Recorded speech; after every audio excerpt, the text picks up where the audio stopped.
Viva Voz, com Vera Magalhães.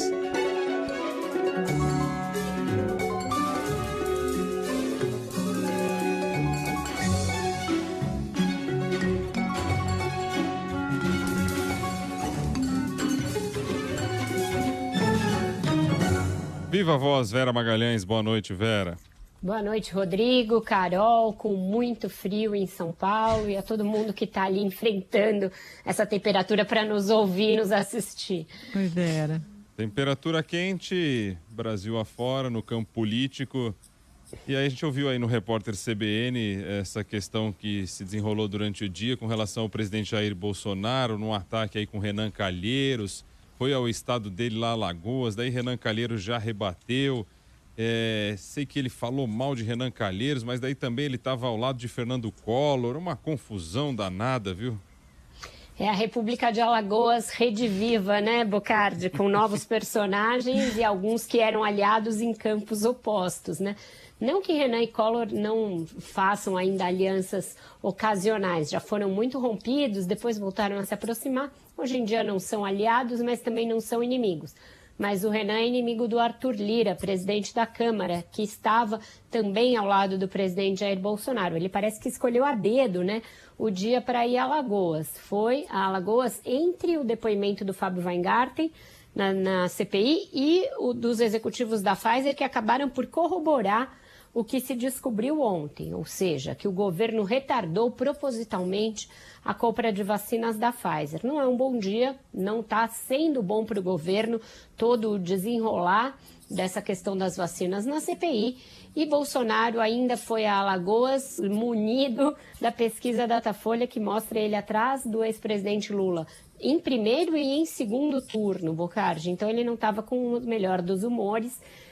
Quase quem pagou o pato foi uma pobre de uma criança que Bolsonaro resolveu pegar, jogou para cima, uma cena horrorosa, assustadora, pegou uma chave de uma casa da Caixa que vai entregar à população e fez como se fosse um fuzil, uma metralhadora, uma coisa dantesca e grotesca, e fez esse espetáculo de grosseria. Xingou o relator da CPI de vagabundo, de pilantra, xingou o ex-presidente Lula, chamou de ladrão de 9 dedos.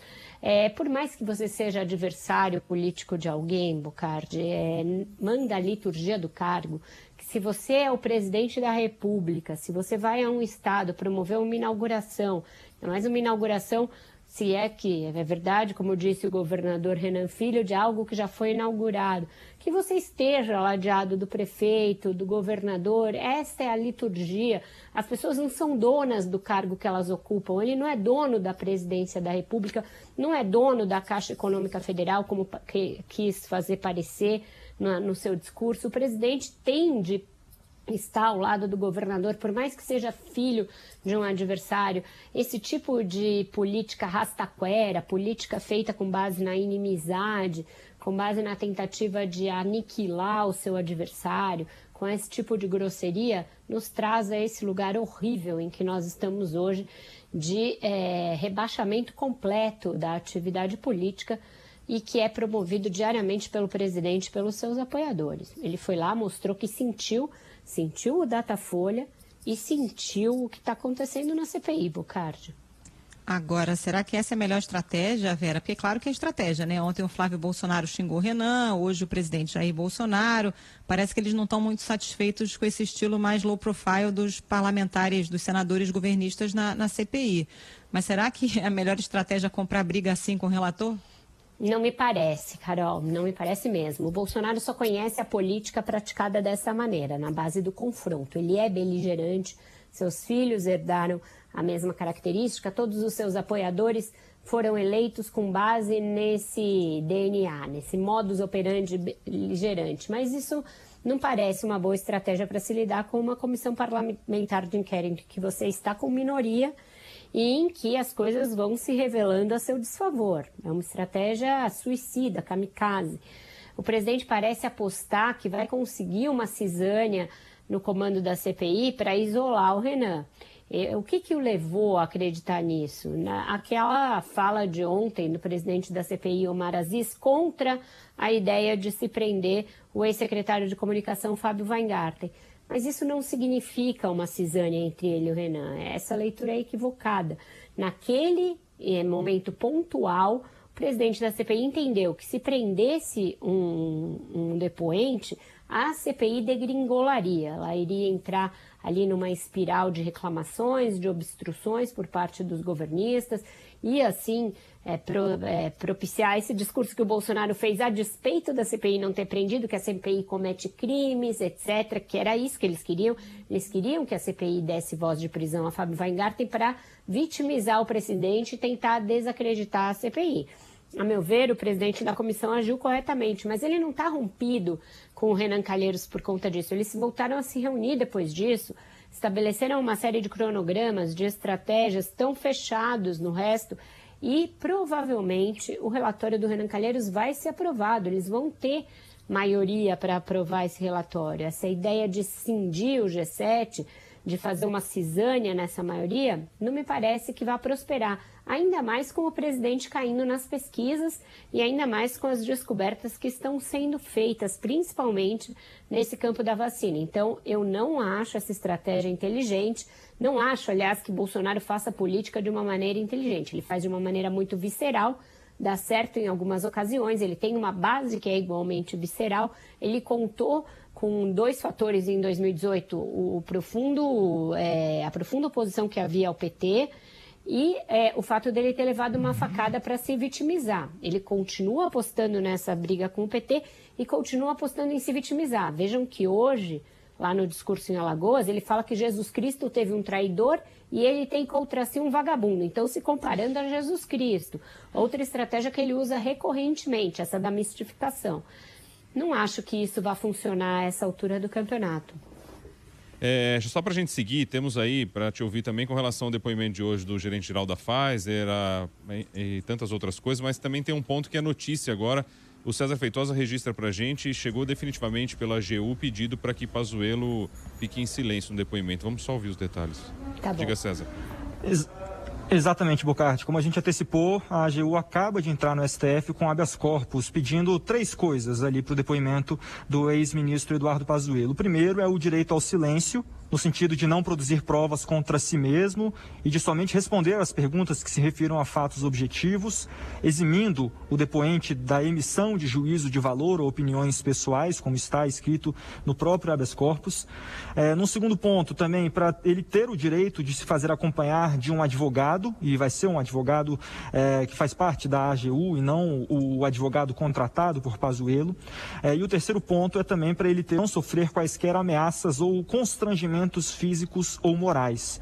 São esses 3 pontos de um habeas corpus que foi impetrado agora há pouco pela Advocacia Geral da União e que tem a assinatura do próprio advogado-geral da União, André Mendonça, e também de outro, da secretária-geral de Contencioso, Isabel Andrade, e também do advogado da União, Diogo Palau, que é um dos que está na frente aí dessa defesa para o ex-ministro Eduardo Pazuello. Bocardi. Obrigado, César Feitosa. É isso, né? Eu não sei o que é mais assumir culpa, ir lá e falar a realidade ou ficar pedindo para ficar quieto.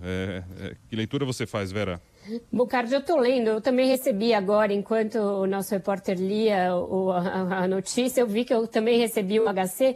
Ele é muito parecido, quase igual a um que foi impetrado ontem por um advogado do Rio de Janeiro, que se dizia independente, e que impetrou um habeas corpus preventivo em nome do ex-ministro Eduardo Pazuello.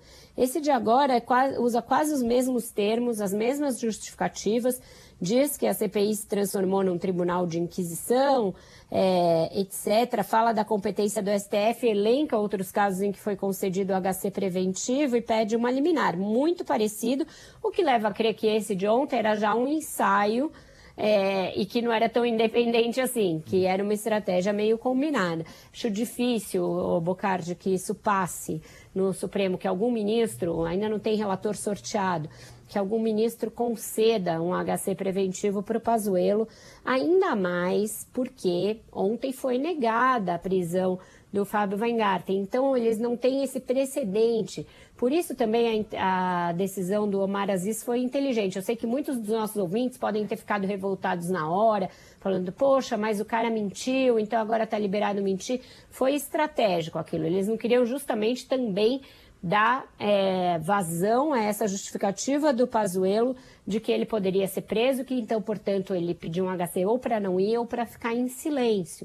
Eu não acredito que o Supremo vá conceder a ele o direito de ficar em silêncio, ainda mais porque a maioria dos fatos que são investigados ali diz respeito à sua gestão no Ministério da Saúde. Foi ele o ministro mais longevo, foi o que ficou mais tempo, foi o que estava no auge dos acontecimentos, no auge desses acontecimentos da compra de vacinas. Ele foi citado como responsável pela decisão de não comprar vacinas, então eu não acredito que o STF vá conceder essa liminar para ele, lembrando que o depoimento dele está marcado só para o dia 19.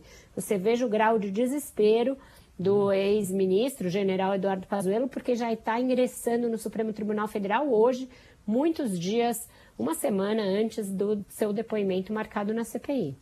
Agora, Vera, essa estratégia dele de adiar o depoimento acabou complicando ainda mais a situação, né? Porque ele vai depor depois do depoimento do Weingarten de ontem e do gerente-geral da Pfizer para a América Latina hoje. Você juntando esses dois depoimentos, monta ali um quebra-cabeça da negligência do governo completa, né?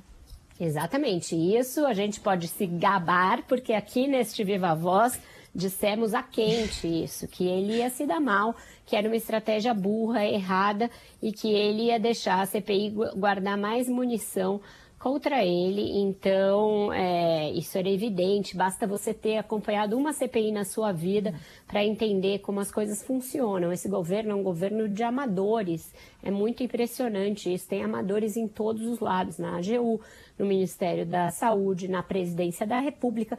Então, o resultado é isso, eles são afoitos, eles vão atropelando os processos, eles não fazem a leitura política das coisas antes de agir, e é isso, o Pazuello vai chegar lá já com a cama de gato armada contra ele. Esse depoimento de hoje, um depoimento ali muito ponderado, tranquilo, de alguém que não é da política, põe o governo em péssimos lençóis, porque trouxe um ingrediente muito importante a mais do que em relação a ontem, que foi a quantidade de doses da vacina. Isso também é uma peça importante no quebra-cabeça que a CPI está construindo, que é para chegar ao número de casos e de mortes que poderia ter sido evitado se o governo tivesse comprado vacinas no momento em que foram ofertadas. E agora fica evidente que não foi uma oferta, foram várias as ofertas que foram sistematicamente ignoradas ou recusadas.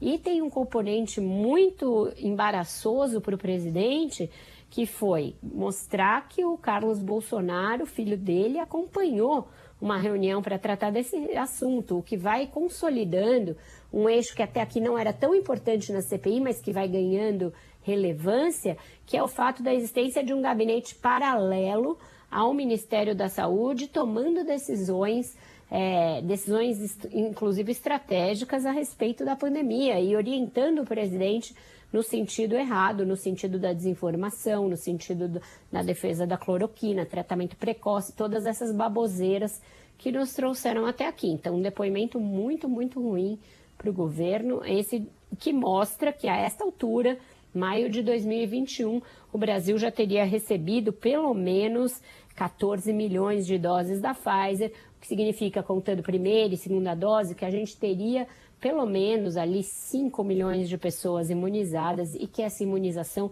teria começado ainda em dezembro de 2020.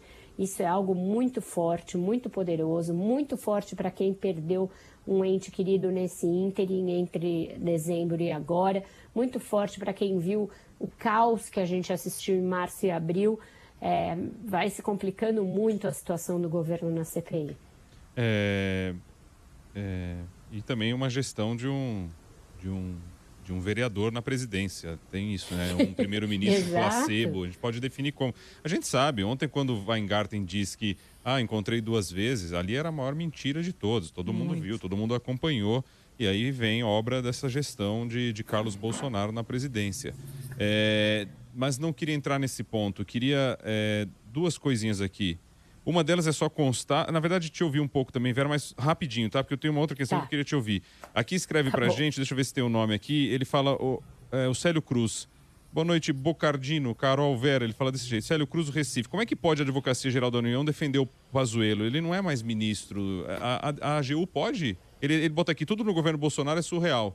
Mas a AGU pode atuar dessa maneira, com o Pazuello sem um cargo? É uma boa pergunta, Célio. Eu vou questionar isso, porque eles estavam justamente querendo designá-lo para um cargo no Planalto para esse fim, para que a AGU pudesse vir a defendê-lo, mas ele não foi nomeado para nenhum cargo. Ele é ex-ministro da Saúde, atualmente general do Exército. É bem lembrada, essa competência está estranha e eu vou averiguar. Eu não sei responder a ele de pronto sem checar com alguém. De repente pode estar até aí a resposta do STF. O STF nem se debruça, só diz, olha, o que você está pedindo aqui? Algo? Que nem o Marco Aurélio, né, daquela vez que falou para o Bolsonaro que era bizarro aquilo. Então... A outra questão que eu ia colocar é o seguinte, Vera, para te ouvir, eu acho importante, porque o discurso durante o dia inteiro da família Bolsonaro foi o seguinte: vocês pegaram aquele trecho que o diretor, o gerente-geral da Pfizer diz o seguinte: olha, aqui o Brasil foi o primeiro país a ter aprovação de uso, não é o emergencial, o outro, de uso efetivo, de uso, me foge a palavra agora, definitivo desta vacina. E aí dizem, tá vendo? Foi o primeiro país definitivo e tal. Então, argumentando com isso. Agora, assim... Acham que isso ajuda? Isso só atrapalha. Então, porque a discussão é outra. É você ter a vacina antes dela, inclusive, estar aprovada. É você entrar primeiro nessa fila. Acredito que é isso, claro, né? Não, e outra, Bocardi, se o Brasil tivesse comprado a vacina, é lógico que o pedido de registro na Anvisa teria sido antes também. E esse mesmo registro definitivo teria vindo antes. Isso não ajuda em nada, porque entre a aprovação da Anvisa e a compra efetiva se passou mais de um mês. A compra efetiva só foi feita em 18 de março.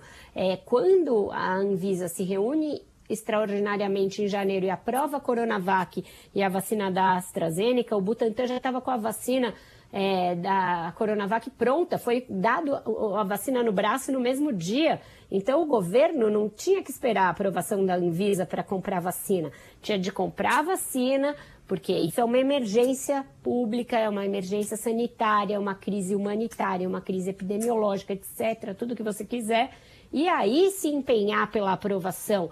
E aí o próprio fabricante teria já entrado com os trâmites para aprovação, mas como que a Pfizer iria fazer isso se o governo brasileiro primeiro enrola 3 meses, depois manda um vereador, manda um Aspone, manda o outro lá, o supremacista branco, para se reunir. Você manda uma carta para o presidente da República e a comitiva que te recebe é o Carlos Bolsonaro, Felipe Martins e Fábio Weingarten. Olha o grau de amadorismo com que essa questão foi tratada. O pré-primário do país. Exato. Imagina uma farmacêutica internacional olhando para isso. O Guinho, Zezinho e Luizinho, né? Aquele trio ali que não tem nada a ver com nada, tratando de vacina. É bizarro demais. É bizarro demais. O fato da Anvisa ter aprovado em definitivo não ajuda em nada o governo. É uma argumentação vazia, como tudo, aliás, no bolsonarismo. Vem cá, mudando um pouquinho de assunto, gente, que o tempo voa aqui. E essa portaria aí que acabou com abate-teto para o presidente, para o vice, para vários ministros, o pessoal vai poder ganhar acima do teto, em alguns casos, um aumentinho aí de 69%, Vera. A mamata não tinha acabado? Poxa, pois é, eu também tinha tanta fé nisso, de que a mamata tinha acabado, né? A corrupção, a mamata, nomeações políticas, que mais que tinha acabado tanta coisa, e aí tá tudo aí. É mais um caso em que cai por terra o discurso da suposta nova política, né? Um discurso moralista ali que, na verdade, moe a política sob o pretexto de dizer que vai fazer uma nova política e promove uma política que é velha, atrasada e retrógrada. E esse é mais um caso, né? O orçamento a gente sabe que está totalmente comprometido, falta dinheiro para tudo, falta dinheiro inclusive para as ações da pandemia, mas o presidente achou por bem dar uma aumentadinha no próprio salário, no salário dos ministros. E agora mais essa. Isso é o tipo da coisa que cai como uma bigorna na própria base bolsonarista. Essa base que é alimentada à custa dessa mentira de que o Bolsonaro iria revolucionar e moralizar a política, e todo dia vê ali uma evidência em contrário. Então, quer dizer, só quem é muito fanático ainda acredita naquele discurso que comprou em 2018. Diante de tudo que a gente está vendo, economia depauperada, pandemia descontrolada e a mamata rolando solta, eu não sei o que ainda resta para se defender esse governo, não.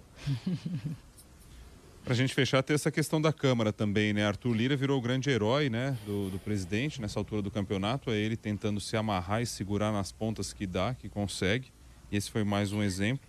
E com essa mudança lá do regimento na Câmara, enfraquecendo aí a oposição, deixando de obstruir votações. E que obstruir votações, no caso, não era pelo fato de você acabar com a votação, de você não aprovar aquilo. É simplesmente estabelecer o diálogo, não é isso?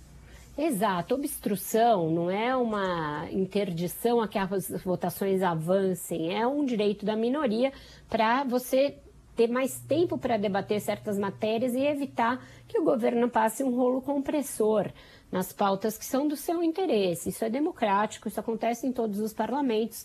E o Arthur Lira, na calada ali, está reduzindo as margens para isso, reduzindo o tempo de discussão de projetos, reduzindo a possibilidade de a oposição, por meio de requerimentos, suspender sessões ou retirar projetos de pauta para que eles sejam mais bem discutidos. Pode parecer uma coisa boa, né? Retirando as obstruções, parece que a coisa vai avançar, vai andar tudo, mas não é assim.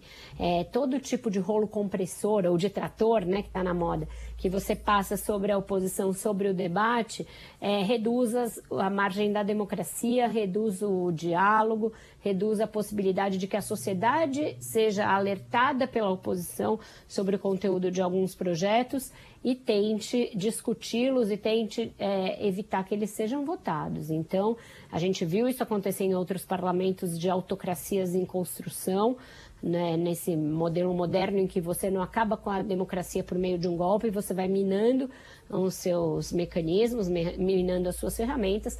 Na Hungria, por exemplo, foi indo paulatinamente até que o Viktor Orbán retirou muitos dos poderes, muitas das prerrogativas do parlamento independente. Então a gente tem que ficar de olho nessas iniciativas que são sempre silenciosas, sempre aparentemente munidas de boas intenções, mas que vão reduzindo o espaço para o dissenso e para a oposição, Bocardi. Aliás, ontem foi de baseada, né, gente? Porque teve essa questão da oposição, teve a aprovação daquele projeto que acaba com a necessidade de licenciamento ambiental para um monte de coisa, teve criação de comissão para discutir voto impresso, assim, tudo na calada da noite, enquanto a gente dormia, isso ia sendo aprovado na Câmara. O Arthur Lira está sendo muito efetivo em passar a boiada.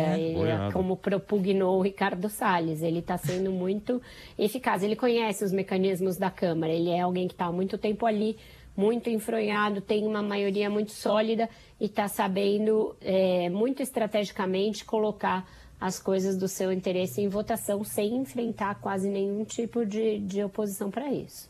Bom, só contemplando aqui, Júlio Pereira dizendo que descobriu agora quem é o Marica, que está com medo da CPI, o verdadeiro Marica, e o presidente tinha falado sobre ele, agora a gente descobriu. Algumas pessoas escrevendo assim, ninguém questiona se existe algum interesse financeiro desse trio aí, que alguns até definem também como os três patetas, tal, para querer se beneficiar de alguma maneira, fazer uma rachadinha ou coisa parecida nessa questão da vacina.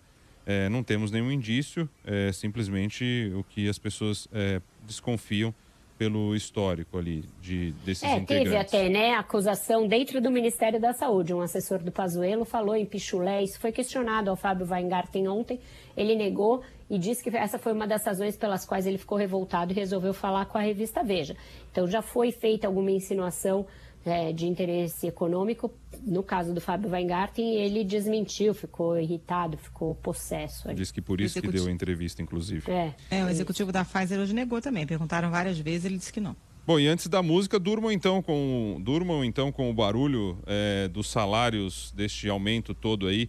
Presidente, agora vai ter inclusive um salário menor do que o vice Mourão.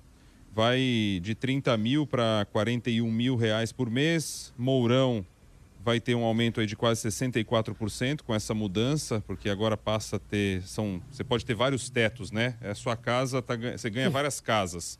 Então você não tem um teto único, você pode ter vários tetos. Mourão vai para 63 mil, vai ganhar 22 mil a mais que o próprio presidente. E aí a turma toda ali, Luiz Eduardo Ramos vai para 66 mil, Walter Braga Neto Ministro da Defesa vai para 62 mil por mês, sai de 22 para 62 mil. Olha só o aumento.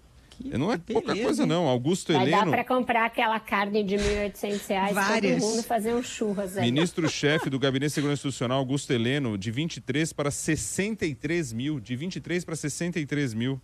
Até o ministro de Ciência e Tecnologia, o Marcos Pontes, ele vai de 17 mil para 56 mil por mês. 1.000 pessoas serão beneficiadas por essa nova regra aí. Teto duplo agora, vale para profissionais aí de algumas áreas que acumulam funções. Citei aqui só desses mais conhecidos, só para ter uma ideia para quanto vai o salário. Você aí tem um aumento de quanto? Conta para mim. Falamos aqui de 50% a 60%. Enquanto isso, vocês dizem qual é a música? Tá correndo na internet desde ontem um funk feito a partir de um remix de uma entrevista do Renan Calheiros. Remix bem divertido, em que ele fala o que ele vai fazer num dia em que ele se opôs ao Bolsonaro. Cai bem pra gente encerrar, Bocardi. Também? Eu prefiro ver aqueles outros que dizem assim, capricha, Renan, vai, capricha, capricha. Eu quero aqui assumir o compromisso de que efetivamente eu vou caprichar. O bonde vai passar, não adianta. Capricha, Renan, vai, capricha, capricha. Capricha, Renan, vai, capricha, capricha. Efetivamente eu vou caprichar. No salário já capricharam. Que capricho. Capricha, Renan. Olha o nível desse funk, gente. Capricha, capricha, Renan. Vai, capricha. Comprou briga com a pessoa errada. O cavalo do cão, ele é bravo, hein? Não vai dar muito Boladão. Boladão. boladão.